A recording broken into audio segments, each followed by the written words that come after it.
After half a year embedded in the endless cycle of diapers, feeding, laundry, and sleepless nights, Tara Ilsley went on her first date as a solo mom.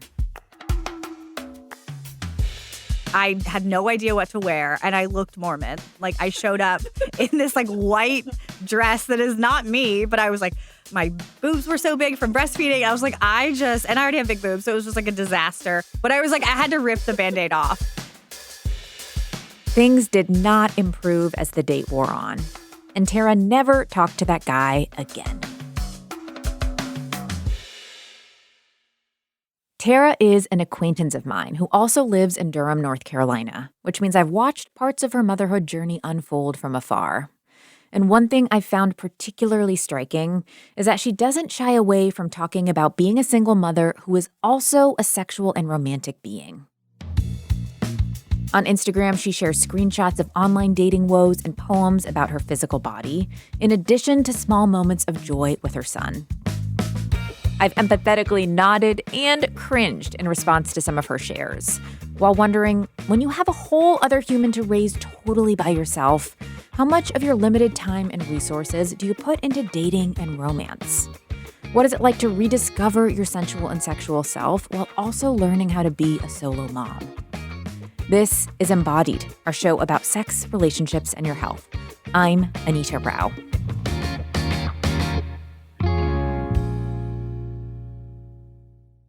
Tara has lots to share about dating and sex as a solo mom, and it's her unconventional path to motherhood that shaped those experiences.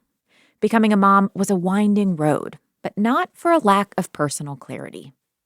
I just knew I wanted to be a mom more than I wanted a relationship. I was married before, I got divorced, and I dated some, but I just really felt I wanted the weight of my baby in my arms, and I just knew that I didn't want to wait for a romantic relationship for that. So I think it was around 2019 I decided I just really want to become a mom. And so I had my son via donor sperm, and I was lucky to have fertility benefits at my work. And yesterday he had a balloon dinosaur in the bathtub, and I just can't believe that I have a kid. When you were going through the process of planning for the experience of being a mom, how were you thinking about dating and sex? Was that on your radar during that period in your life? I did go on some dates, and I just really explained, I am choosing single motherhood. And I have been pretty surprised that most people are a little confused, but really open. But I had a really long journey to becoming a mom. I had, I think, 3 miscarriages. And so during that time, I didn't date at all. When you feel like your body isn't working, you don't want to go on a date and ask, what, do you have siblings? It just feels very, false. I think that I was quite depressed. I just, really didn't feel in the spirits of, meeting someone new. And I feel like it was kind of an odd intro conversation, too. Yeah. So you did mention that when you were pregnant, you were going on some dates. Was that when you were showing and you felt like you needed to say that you were pregnant, or what was that like? I think it was really early in the beginning that I was I didn't tell anyone I was pregnant. I was just really nervous. I did 1 round of IVF and it worked, and that was my son. And I only had enough money to do it once. And so I just felt so overwhelmed. And so I think I went on a date or two just to be like, this probably isn't going to work. So why not go on some dates? And so I remember I met up with someone actually in Durham Central Park, and I told them, I want to get pregnant soon. And they were so happy for me. Aww. And it was honestly a very beautiful experience. And yeah, but after that, I closed that chapter on dating until I had my son. So you had your son, and when he was about 6 months old, you decided to date again? I think it was 6 or 8 months. And yeah, I was feeling a little better. I also just was I want to go do something for myself. Okay. So how did you update your online dating profile after having your kid and deciding to go out? How were you thinking about disclosure? Yeah, I have thought about that a lot. People don't know what single mom of choice is, especially men. I'm unfortunately straight. And so they're like, what is that? And so I say, I'm a solo mom looking for a partner. And so I think that using the single, most people just think that you're divorced and you have time off and you're 50-50 or whatever that your family structure may look like. And so I have to be very intentional with I am 100% a solo parent. And so that I think is what it says. And I also note plan a date in 2 weeks. And those are just if you're not going to do the emotional labor of planning a date, then I have realized, like, as a single parent, that is just really important to me. So a litmus test for you is you say plan a date in 2 weeks, and whether or not they follow through and how they follow through matters. Yeah, I have a date this Friday. I'm not going to say where. It's weird. Yeah, he like planned it. He sent me like the reservation tax. I was like, great. That never happens. So going back to that early period, how about your like sensual self, your sexuality, your relationship with pleasure? What was that like in that postpartum phase for you? I feel really lucky. I remember my mom was like one of the few moms that had like the puberty book out for like everyone. And shout out to the Sex and the City episode that talked about the bunny vibrator. And I think just like, knowing that I do know how to pleasure myself, I think that is really important. And I do think like making time for yourself. Like I take a bath. Like I tell people I'm like an 1800s woman. Like I take a bath every night. Do you? Yeah, like love a bath. And yeah, I think especially with dating, like making sure like my son has a really set bedtime. So if I do go on a date, like it's really easy. I put him down and then I go on a date. And so that has helped too with making like a structure. And is that just like you find a babysitter every time, or like how do you make the logistics work? That is the most challenging part.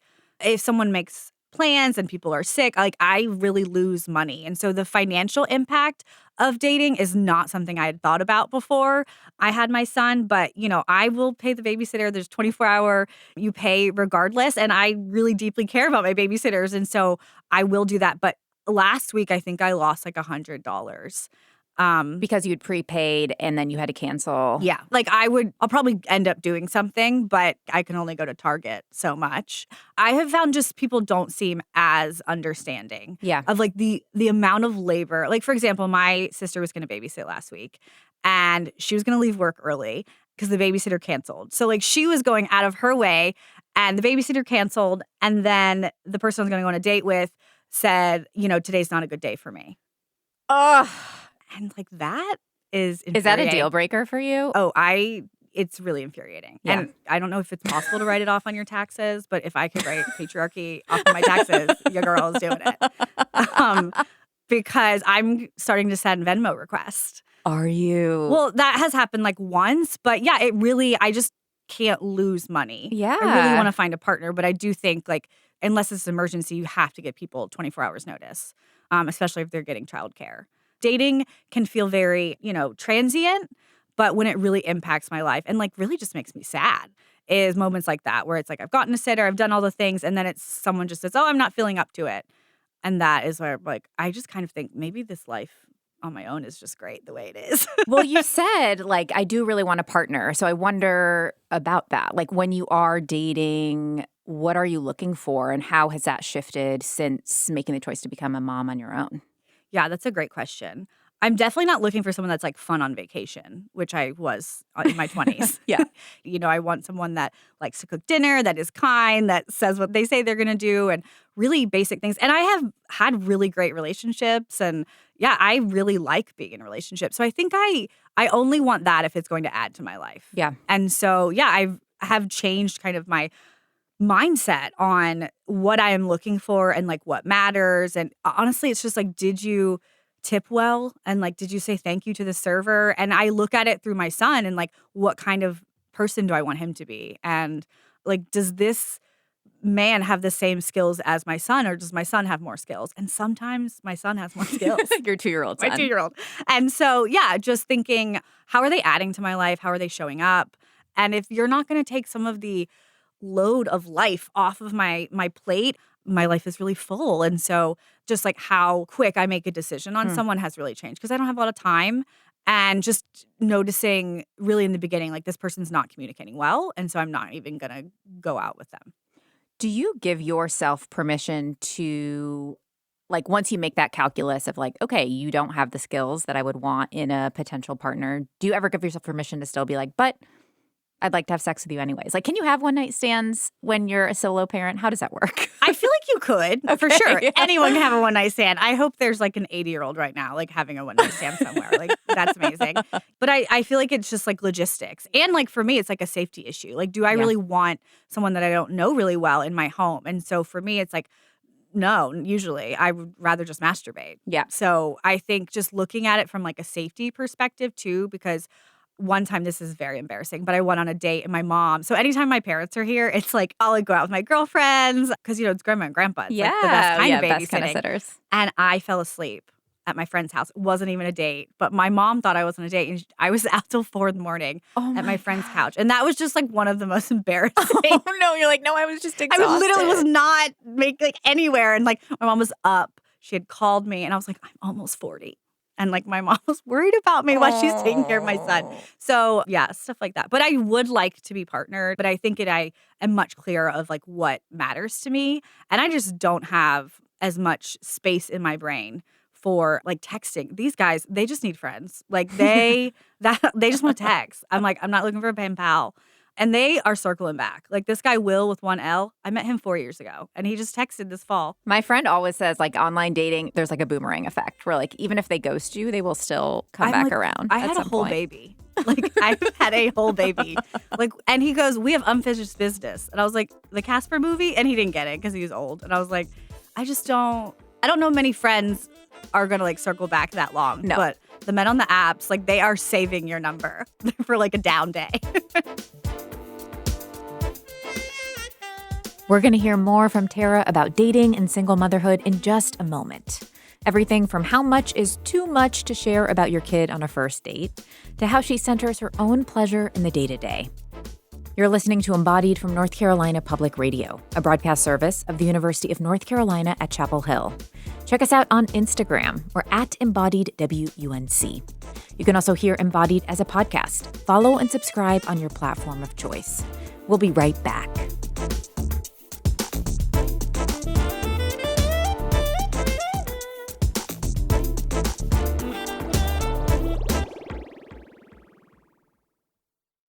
Hey there, it's Anita. If you're looking for a new podcast to listen to that's focused on relationships, dating, romance, sex, and more, then you need to check out the new season of Love Letters from the Boston Globe. In this season, the big question they're exploring is, can people change? And in doing so, can they be better at love and relationships? Each episode brings real stories of transformation, resilience, and growth. You're going to hear from people navigating big life changes, mending broken bonds, and learning what it truly takes to evolve. Listen or watch the new season of Love Letters from the Boston Globe wherever you get your podcasts. This is Embodied. I'm Anita Rao. In her online dating profiles, Tara Ilsley is upfront about her identity as a solo mom, which sometimes introduces a lot of questions. This was kind of like a lesson learned because sometimes I was just like, oh, I'm a solo parent. And then like on the date, I'd have to explain like, oh, I'm not divorced. Like this is the way my life looks. Tara had her son via IVF with donor sperm 2.5 years ago. And fitting romance into early motherhood has been both joyful and challenging. She's gotten very practiced at telling potential dates about her unique motherhood story and being upfront about her needs as a mom. I will say majority of folks are like incredibly positive and they're like, that's really cool. Or like, I've had some people like, oh, there's no like drama. And I'm like, I guess. And so those kind of reactions, but I have found for the most part, people are like, that's great. Okay. I think when it does get challenging is like, if we go on a couple dates and kind of realizing how hard scheduling is, that's when it's like kind of challenging because I can't really leave my house a lot because my son's asleep. And so sometimes I don't think some people get how hard it is to plan. And that can really slow down like the momentum of dating or the excitement and just how it used to be when I was dating before. You're like, hey, you want to come to my house for dinner tonight? Yeah, let's have a spontaneous date that continues. Yeah, it's like meetings. We're going on like corporate meeting datings. Do you have to compartmentalize like motherhood Tara and Tara that wants to date and have sex? I don't think so. Okay. I probably should more, but Tell me more. I just feel like I want my son to be able to talk about like all kinds of things. Mm-hmm. And I really want it like, just because I'm not partnered doesn't mean I don't have passions or doesn't mean I don't want that, And I think when I thought of initially having my son, I think, I don't know what this is going to look like. I would love to have my son this way and then maybe another child one day with someone that I meet. But I'm just like very open to possibilities of like whatever my life would look like, even if it's just me and my son. That is amazing. But I do think that sometimes just having those conversations with people. And then also with my son, I do think, even telling my son as he get older, like, mommy's going to go out and, like what dating means, like, how do you explain that to a child Yeah. that it is developmentally appropriate? And so I think having that time for me is really important, but I don't think he fully gets that yet. And I haven't dated someone enough where they have met him and that has kind of been a part. But I do think, I'll have to navigate that one day and what that looks like. So you said like you don't feel like it's compartmentalized, but I'm wondering when you're like in a moment of being on a date with someone or someone is over and like motherhood calls in an unexpected way, what is that experience like of like having to make that shift in front of someone maybe who isn't as like embedded in your life or who you don't know as well? Yeah, I dated someone for 4 or 5 months when Lennox was about 1. And I think back on that time all the time because it was like so many intimate moments and that person was lovely, but I don't feel like I wanted to share. Like, it's so intimate so fast when your baby is there. So like if I'm dating someone and then Lennox cries and wakes up in the middle of the night, it just like is a Band-Aid ripping off of like, this is my real world. This is priority. I've had to ask someone I'm dating, like, they need to leave. Like, my son is sick. Like, I need you to get out of here. And things like that where it's just like very clear what matters. And even going back to like spending money on dates, like I have canceled dates a lot too, because of childcare or he's sick or that. But I do think, that is a challenge, something I'm still working When on. you say intimate, do you mean like this moment that I need to experience with my kid feels too intimate to bring you, person I don't know very well, into? Is that what you mean? It's more that I just, I can go back to that, but like once he has like an acute need, I don't want to go back to that. Yeah. Like, you are not my partner. Yeah. You are not, like, I just need you to get out of here. Yeah. Like, your desire for it is like almost done. gone. And I've like had situations like they totally understand. Yeah. But that's why I don't really bring people into the fold until it's like quite serious because it's just not worth the like stress of that. But that's only happened like 1 time or 2 times. But yeah, it's just so less now because he's a little bit bigger. But like, especially when he was really little, like I just need to get like, or my dog too. I have a dog that's quite old and like she needs to go to the bathroom or just stuff like that where it's not just me and this other person. Like, this is my priority. And I think it increases intimacy really fast. And so just being careful, that's why it's like having the conversations, like, what does this mean? Because that could just be like a couple dates in. And so that has really changed like what I'm trying to ask on dates and really just like, how do I feel around this person? And I think I didn't spend as much time of like, how does this person make me feel? I dated someone, I went on like 3 or 4 dates, and I think it was the 4th date, they picked me up, which I was like, yeah, that's great. I don't want to drive. And their car smelled like smoke. And I had no idea that they smoked, which I don't know. It wasn't on their profile. And I was like, that for me is a hard no. Yeah. I don't even know, like, people still smoke in their car these days. And he had a kid, and that really freaked me out. And so, stuff like that, which I don't think I would have cared. I was like, that's their life. But if I want to build a life with someone, like, I'm just not into secondhand smoke. It seems like you have a lot of clarity about what you want. And also, like, your body sends you really strong signals about what to do in those moments. Is that something that you've cultivated, or does that come naturally to you?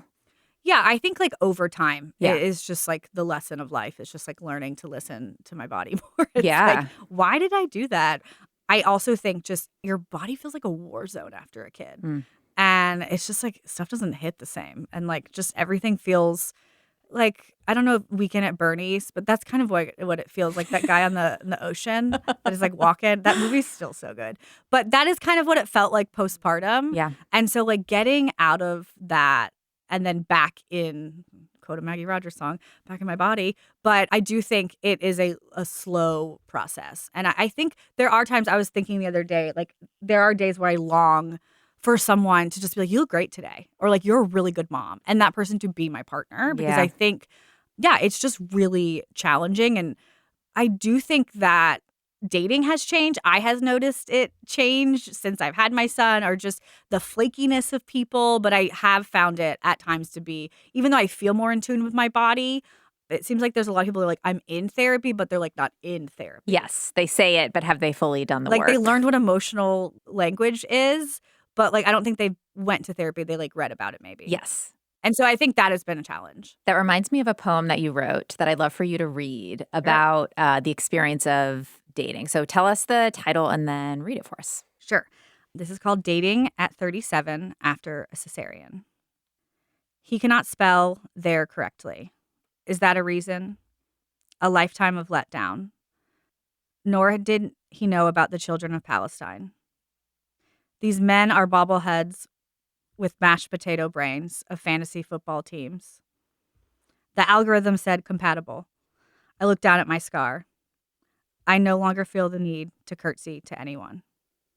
I love that. There's so many moments in there of like such embodied sensation and awareness. What does it feel like to read that and reflect back on the experience of writing it? Yeah, I feel like I wrote this a couple months ago of just being on a date and being like, why am I even here? Mm-hmm. And like, I don't want to be here.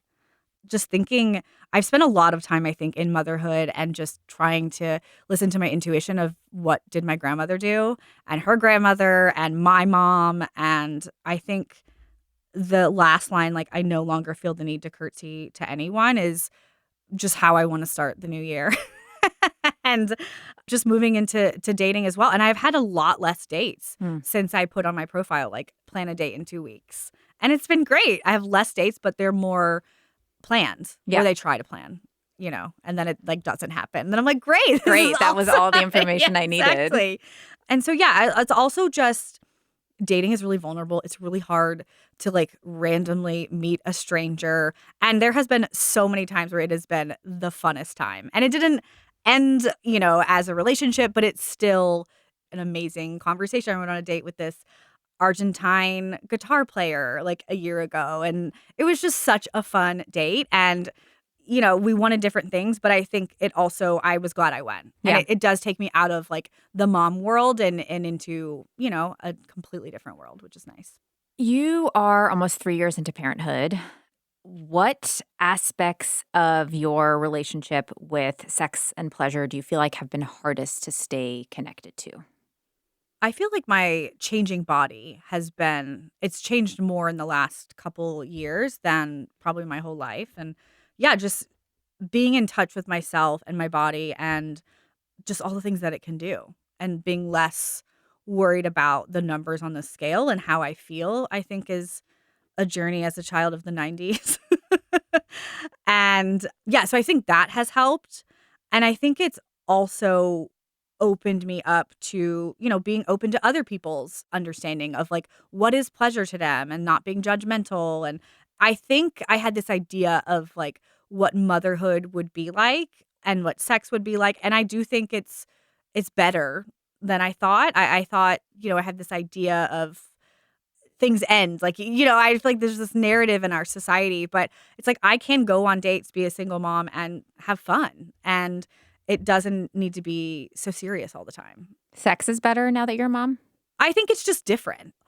Sex is like all things. It's as good as what you put into it. But I think like finding folks that are like interested in your pleasure is like key. Yeah. And I feel if you can plan a date, you're probably more likely to be interested in making me come. And so like that is also just something that I am like attuned to as well. Has motherhood like allowed you to give yourself permission to center your pleasure more? Is there a connection there, or this is just you? I don't think so. Yeah. Yeah, I think I just have less time. Yeah. And so I have to be much more. Yeah, I think it's just the time thing. I talked to my friend the other day and I was like, what did I do? I mean, I have no idea. I did watch a lot of Love is Blind and I still watch a lot of Love is Blind. But like, I just said, like, what was I doing? So I think just finding time that's just mine. Yeah. And like whatever that looks like, whether it's pleasuring myself or just like sitting on the floor, but sitting and like actually doing nothing. Doing nothing. Not listening to anything, not tuning out. But I think that has really helped. And just seeing like how much women do. I think dating also opens my eyes because I'm going on dates with divorced men that have never made a reservation. And you can tell. Yeah. And it's like, oh, well, I'm not trying to be your mother. Right. And so, so I do think like whenever I thought of having my son, I didn't think that I was completely closing the door to love or a relationship, but it definitely is like logistically, it feels like Candyland some days. I'm like I barely rested. Like people message me like, clearly you're not that interested. I'm like, You're like, no, I was on the backwards slide back to Sugar Plum, yeah, whatever. I'm like, who are you? But there are also so many hilarious things that happen in dating. I had someone message me a couple weeks ago and he texted the wrong person. Oh my God. And then he tried to unsend it. And You're it's like, too late. Too late. I've already witnessed this. It was so bad. It was funny. And so just stuff like that where I'm like, I'm here for the group chat always for content. Or like how many of these men just like blur out their ex's face. And you're like, oh my goodness. Anyone could take your photo. It is rough on the apps. It is rough on the streets. Yeah. So looking forward into your future and your kid's future, how do you think things are going to change as he gets older in how you approach the process of dating and what you want? Yeah, I think it'll just be more conversations. I don't really explain much to him now. Yeah. He's asleep when I go on dates, so that's cool. But yeah, just thinking I dated someone previously that had a child and it was, really lovely. Yeah. And it's just more conversations and in getting to know someone now, it's just real slow roll. There's not a lot of like love bombing when you have a child. And so, I just hope to add someone or not. I really just feel at peace with where my life is at and making sure that like whoever is in my life, that it's a positive influence on my son. And I just really want someone that can like make good food. Like, I'm just like, what skills can you bring to my life? And that's what I think about. Like what I really think like put your skills, like can you fix things around the house? Like I'm looking for real skills. Like I did AmeriCorps. Like what AmeriCorps skills can you bring to this household? I need my decks fixed. And so just things like that where I'm like thinking of it as like more of a project manager. Yes. I love this. And I will say it is worth it to pay like the whatever $10 so you can filter people. I didn't do that before when I didn't have a kid, but it's worth the whatever $20 a month because I have like almost no matches when I filter for political stance and geography and if they want kids or open to kids. Okay. And so that really limits if they are open to kids because I have no intention dating someone that doesn't want to be around kids. Yeah. And so that really has like, that makes it a lot easier, a lot less noise. It seems like you have a really robust community of people in your corner along this journey with you. For other single moms who maybe are at like earlier parts of this journey or don't have as robust of a network, is there any like advice that you want to offer or anything you want to share about what has allowed you to kind of create space to envision the world that you want for Tara as a human in addition to Tara as a mom? Make sure when you're plan the babysitter and then give yourself 30 minutes. Very practical. Because I would be like so stressed trying to get everything ready for him. And then I was like, I look like Adam Sandler getting coffee. Like I need to go get dressed. I look awful. And I just found if the babysitter is there and then I give myself 30 minutes to get ready, the date is less time, but that's fine. I don't need to go on a 3-hour-long first date. And I have time afterwards. So it's like planning it so I'm not so rushed because I want to listen to music. Like I want it to be a relaxing experience. And it's not relaxing when I'm literally like power walking, sprinting into a place scattered as hell. And so that has been like just life hack for me. Getting someone like a regular, my sister does Tuesdays. She just watches my son on Tuesdays. And so I know something like that. It's like really nice to have like someone that can help that wants to. Yeah. And it's good for my son. He gets away from me and gets time with Auntie. Yeah, but it is really hard. Like I am not dating as much because it is expensive to get sitters and people are really busy. And so maybe plan the date, like the babysitter's 3 hours minimum and it's $20 an hour. So that's $60 a date. And so I have thought if a date cancels, like how much per minute is this date? And so just things like that. I was not thinking I think a lot in like how many sandwiches something will buy, which is a lot now because of inflation. And I think about that with dates. And so now I do not even offer my card. Like I sit on a date and I just pretend I don't have money and I just smile. Because you're like, I'm already like negative $100 to be here. Yeah, it's like I've done that 2 times. And I feel very uncomfortable about it because I'm like, I don't have any more money to give. So yeah, it's also like a coffee date. You know what I mean? Like we're not going to like, a fancy place, but I just can't afford both. they know I have a child, but yeah, that's something just financially trying to think of, is this going to be worth my time and energy and finances? I'd love to end on like the best piece of advice that you've gotten from another solo mom, or it doesn't even have to be, that has is like something that you go back to in maybe moments where it's feeling like particularly difficult to juggle all of these things and to prioritize, especially to prioritize yourself and your own pleasure. Yeah. I think just thinking of like you have everything you already need. Mm. And like this is not the hardest thing I've done. I've been saying that a lot. Like this is like all the things I've ever wanted is right here and Mm. right now. And so, yeah, it's just being appreciative of that and realizing that like it's a long journey. And so, like, there are times where it might seem really, really hard, but everyone says it's just a phase. And it feels like that with now that I get older, it's like, damn, it was just a phase. Like, whether it's something going on with my body or my emotions, like, there are just times where you feel more in your body, you feel better about yourself. And it's like that ebb and flows. And I think especially now, but I think just thinking, yeah, everything I really need to do this job as a mom and in my sensuality and sexuality, I have. And I just think of like my grandmother didn't have electricity and I can order Uber Eats in like 20 minutes. Like I think all the time, like I am my grandma's dream.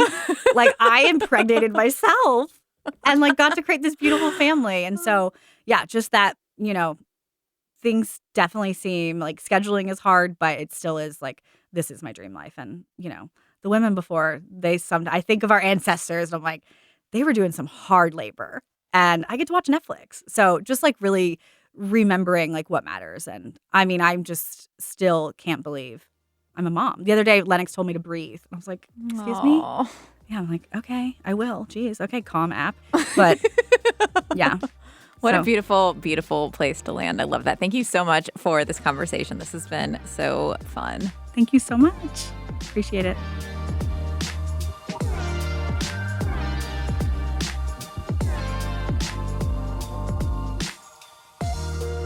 Tara's forays into dating are so far all against the backdrop of raising a baby, now toddler, with all the excitement and messiness that entails. But what is it like for divorced single moms with older kids to center their own sexuality and pleasure? We'll hear one woman's answer to that question just ahead. We'll be right back.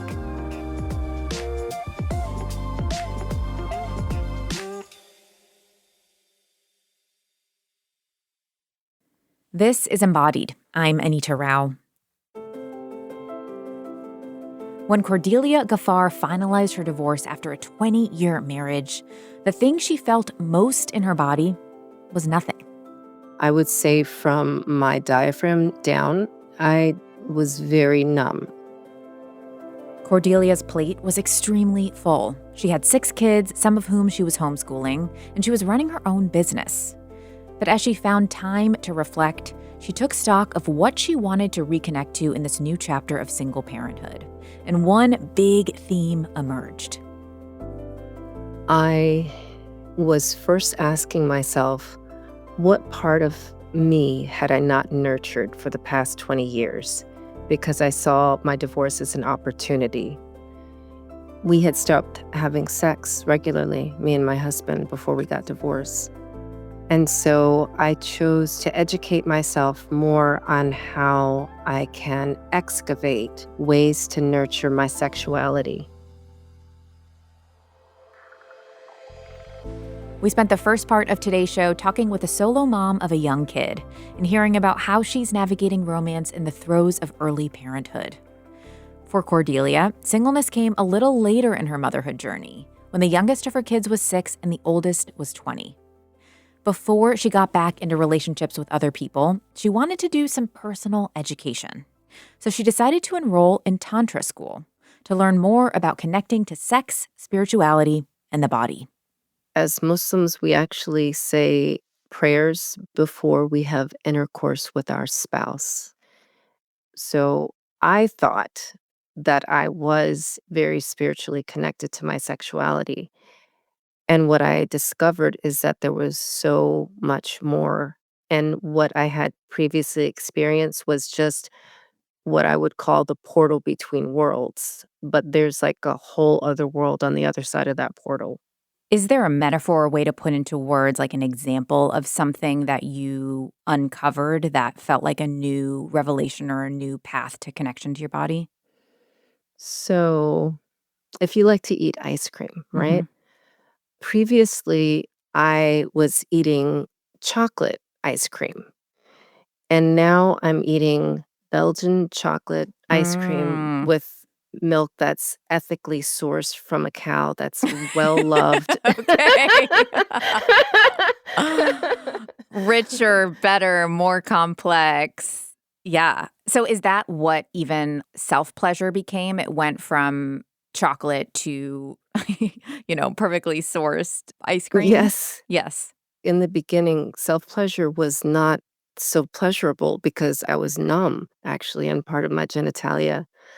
And now it's so much richer. It's almost like the first time as a child, when you first discovered that you had a clitoris, Yeah. and it was, like, so yummy. So it feels like that again. So you had gotten this education at tantra school, and then you did begin to get back into dating, or you did have some semblance of an interest in dating. Tell me about that and what that was like. I really didn't get an interest into dating. Yeah, I guess it was about once I had been in tantra school about a year, Uh-huh. maybe a little bit over, and I first thought that you can get all this education and date the normal guys on the street, and that was weird. I was like, "These guys actually know nothing about bodies connecting with women or." And so, although we were instructed not to, I ended up in a petite affair with one of my fellow colleagues in class. And that felt easier, more fluid, like an actual human connection. Yeah. Like we could see and hear each other and recognize when we were reflecting back. And it was a very conscious uncoupling. It was like, "Thank you for our time together," and then we just stopped seeing each other, and I took that time to take some notes and kind of debrief with myself and, see what I'd learned, what I'd like to do differently, and how to approach dating again, and perhaps again with the vanilla world. So What did that notepad say? What did you come up with? well, I had a lot of residue from my marriage, and I shut down very easily. I don't receive well, and I was still in the habit of overgiving. Hmm. So I just chose to be more present with myself and care for myself and nurture myself and not judge myself for those things. And I just took it really, really slowly. And at the same time, I had just finished a certification in somatic movement. So, in the absence of having any classes going on at that time, I just decided to use it every single time, like before I would go out on a date. And that changed the way I showed up. Eventually, it changed the people that I attracted as well. So, I was doing this practice before I'd leave my house. Like if I was just going to the grocery store or roller skating with my kids or anything. And so the type of people that I attracted were more present and they could see me and hear me and they seemed to value me more. You were doing like a somatic breathing practice before going out into the world. Is that what you're saying? Breathing and movement. Okay. Yes. So it seems like you're drawing threads between the practices that helped you get more into your body, that helped draw people to you, and practices that helped you get in your body to spend time with your kids in a meaningful way. And I'm curious about that, like how this evolution for you of getting more in touch with yourself changed how you approached motherhood and that role. Yeah, so I loved my somatic practices so much that I invited my daughters. So my two sons eventually moved in with their dad, and it was just me and my four daughters in my house. And so once a day, we would just do a 15-minute practice together. And we just got really honest and open with each other. And that has been the best part. Like, now they come to me with anything and everything. It's so freeing to have those conversations with my daughters and to instill this awareness and these practices in them before they even enter into marriage. What kinds of conversations did you have with your younger kids as you started to date more? How did you navigate that? In the beginning, I was just like, I'm going to go out with some friends. And they were like, "Oh, that's great, mommy. You should go and spend time with adults," you know? Uh-huh. But eventually, there was someone who was actually qualified to meet them. So I told them that, mommy is seeing someone and I think that you'll like them. Since my ex-husband had just gotten married, they were kind of like, "You're not getting married too, are you?" And I Mm. was like, "No, not yet." And they said, "Okay, then we'll meet him and see if he's good enough for you." Mm. And he passed the test, so he's still around. How did you talk about your identity as a mom and parent in your dating life? And how was that received? So, remember in the phase where I was dating people and it didn't go well? The vanilla out on the street people? Right. Yes. I'm also, like, in my 50s, but I don't look it. So these were younger people, and they were like, "Oh my god, you've got how many kids? I don't know if I can afford all that," you know? It was rejection, but I didn't feel that way about it because for me, I was experimenting with dating, you know what I mean? But if I were actually trying to connect with people to create companionship, it probably would have hurt a lot. How did you release that expectation, like, of what you were looking for and how the relationship would evolve? Was that a conscious process? Oh, yeah, I was very clear that I wasn't interested in having, like, a long-term committed relationship, and if I did, the person would be for me, Mm. and they would not be the stepfather to my children. I think there's a distinction, and I told my girls that. I said, "You have a father. Anyone that I'm seeing is for me, and maybe they'll be like your uncle," that kind of Yeah. relationship. Yeah. Yeah. So you at one point started looking into and exploring ethical non-monogamy, basically being in relationships with multiple consenting people at the same time. I'm curious where this fits into your broader journey that you were on with your sexuality. Yeah, it's kind of like the reverse of what Muslims believe, isn't it? Well, yeah, you I you mean tell me. actually, it's not called ethical non-monogamy in Islam, but that's what polygyny is, where a man can marry more than one wife. I got this idea when I was in tantra school. There was, a lot of supplementary reading that was suggested. So I read a book, When There's More Than Two, and it was specifically about ethical non-monogamy. And I thought, oh, this is great because I like the idea of having a community, like a main partner, and then, maybe like one or two auxiliary partners. Not that I'm necessarily having sex with all of them, but just I like to have deep, stimulating intellectual conversation, and I appreciate that all people don't know about all things. Yeah. So that's where it comes from. How did you make space to explore this, or how do you with your responsibilities as a mom? Like on a more logistical, practical scale, how do you create that time?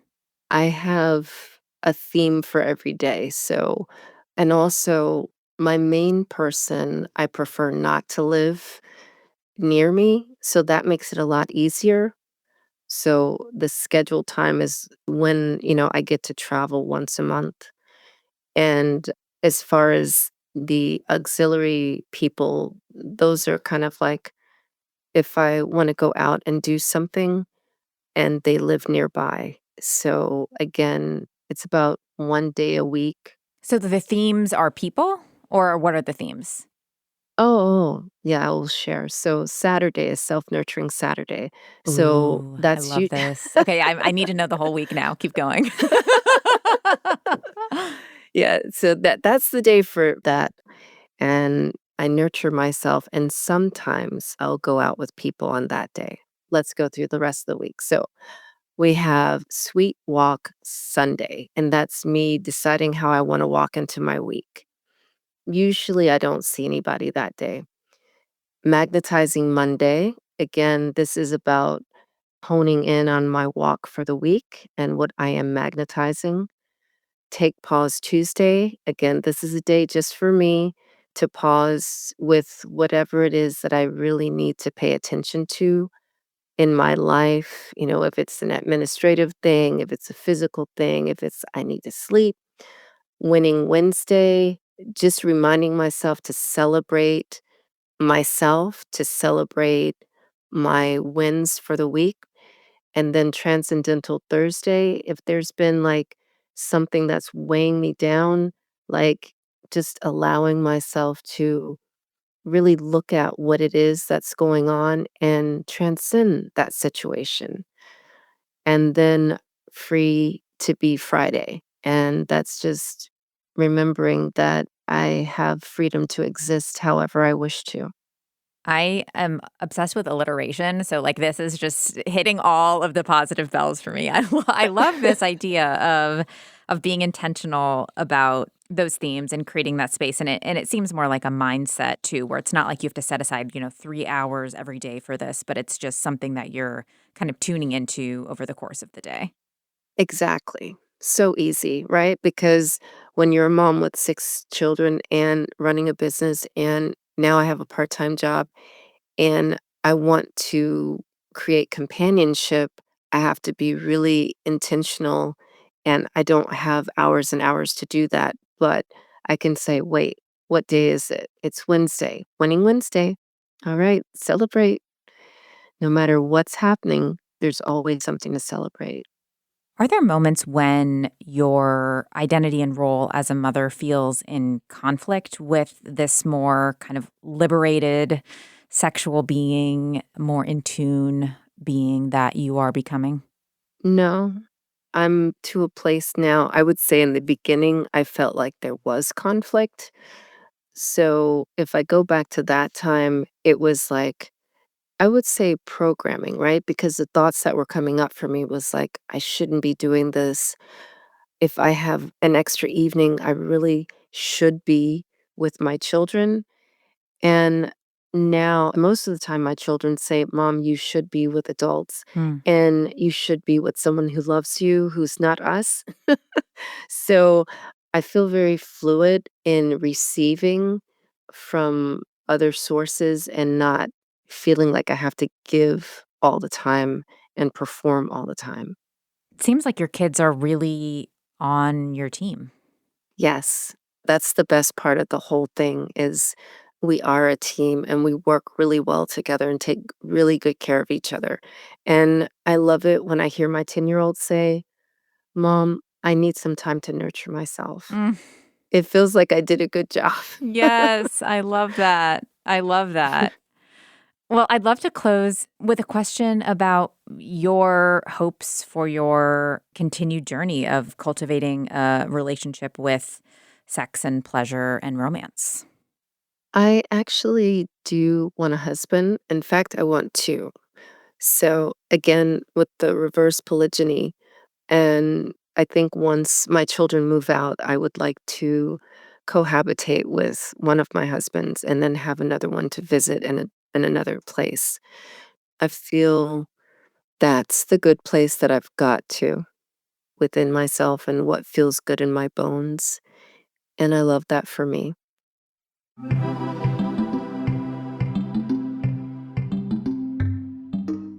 You can find out more about everyone featured on today's show at our website, embodiedwunc.org. You can also stay up to date by following us on Instagram. Our handle is at embodiedwunc. Today's episode was produced by Kaya Finlay and edited by Amanda Magnus. Nina Scott is our intern, and Jenny Lawson is our technical director. Quilla wrote our theme music. This program is recorded at the American Tobacco Historic District. North Carolina Public Radio is a broadcast service of the University of North Carolina at Chapel Hill. I'm Anita Rao.